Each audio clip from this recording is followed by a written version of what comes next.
Marcos 11. A entrada triunfal de Jesus em Jerusalém.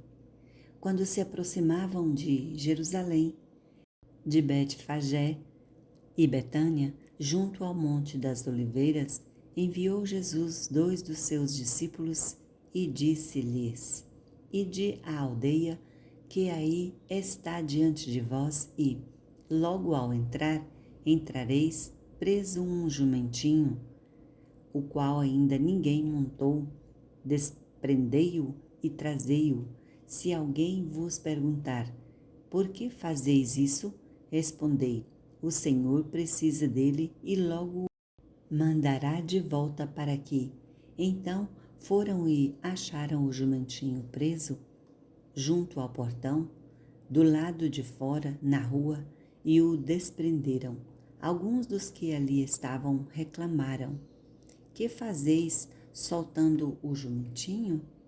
Eles, porém, responderam conforme as instruções de Jesus. Então os deixaram ir, levaram o jumentinho, sobre o qual puseram as suas vestes, e Jesus o montou.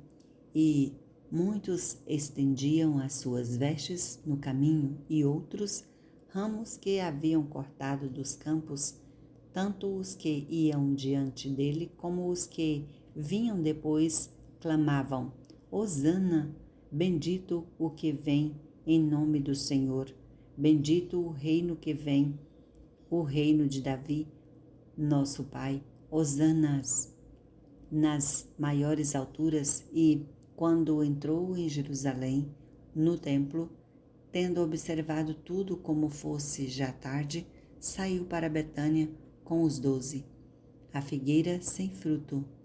No dia seguinte, quando saíram de Betânia, teve fome e, vendo de longe uma figueira com folhas, foi ver se nela, porventura, acharia alguma coisa. Aproximando-se dela, nada achou, senão folhas, porque não era tempo de figos. Então lhe disse Jesus: Nunca, jamais coma alguém fruto de ti. E seus discípulos ouviram isto. A purificação do templo. E foram para Jerusalém. Entrando ele no templo, passou a expulsar os que ali vendiam e compravam. Derribou as mesas dos cambistas e as cadeiras dos que vendiam pombas. Não permitia que alguém conduzisse qualquer utensílio pelo templo. Também os ensinava e dizia: Não está escrito: A minha casa será chamada casa de oração para todas as nações? Vós, porém, a tendes transformado em covil de salteadores.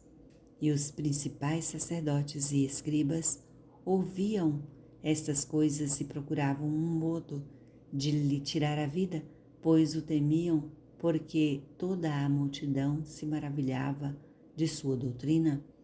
Em vindo à tarde, saíram da cidade o poder da fé, e, passando eles pela manhã, viram que a figueira secara desde a raiz. Então Pedro, lembrando-se, falou: Mestre, eis que a figueira que amaldiçoaste secou.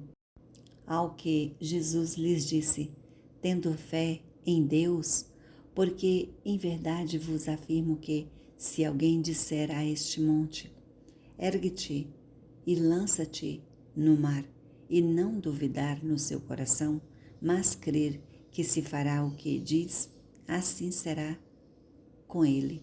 Por isso vos digo que tudo quanto em oração pedirdes, crede que recebestes, e será assim convosco.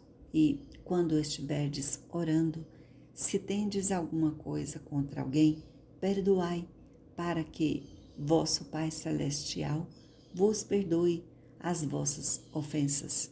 Mas se não perdoardes, também vosso Pai Celestial não vos perdoará as vossas ofensas. A autoridade de Jesus e o batismo de João. Então regressaram para Jerusalém E, andando ele pelo templo, vieram ao seu encontro os principais sacerdotes, os escribas e os anciãos, e lhe perguntaram: com que autoridade fazes estas coisas? Ou quem lhe deu tal autoridade para as fazeres? Jesus lhe respondeu: eu vos farei uma pergunta. Respondei-me, e eu vos direi com que autoridade faço estas coisas. O batismo de João era do céu ou dos homens? Respondei. E eles discorriam entre si. Se dissermos do céu, dirá: então, por que não acreditastes nele? Se, porém, dissermos dos homens, é de temer o povo, porque todos consideravam a João como profeta. Então responderam a Jesus: não sabemos. E Jesus, por sua vez, lhes disse: nem eu tampouco vos digo com que autoridade faço estas coisas.